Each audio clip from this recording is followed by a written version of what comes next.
લખતર શહેર સહિત ગ્રામ્ય વિસ્તારોમાં ગાજવીજ સાથે કમોસમી વરસાદ. લખતર શહેર સહિત તાલુકાના છૂટાછવાયા ગ્રામ્ય વિસ્તારોમાં પૂરા દિવસની ગરમી બાદ સાંજે વરસાદ શરૂ થયો હતો. હાલ હવામાન વિભાગ દ્વારા સમગ્ર ગુજરાતમાં ભારે પવન સાથે કમોસમી વરસાદની આગાહી કરવામાં આવી છે. ત્યારે આજે આખા દિવસના ગરમીના ઉકળાટ બાદ લખતર શહેર સહિત તાલુકાના વિવિધ ગ્રામ્ય વિસ્તારોમાં એકાએક વાતાવરણમાં પલટો આવતા કમોસમી વરસાદ શરૂ થયો હતો.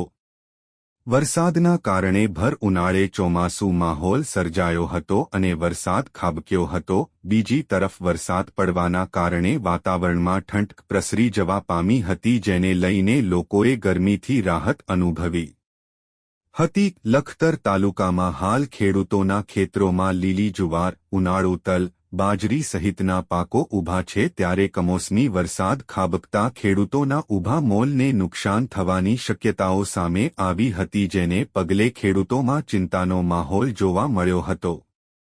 રિપોર્ટ જયેન્દ્રસિંહ ઝાલા.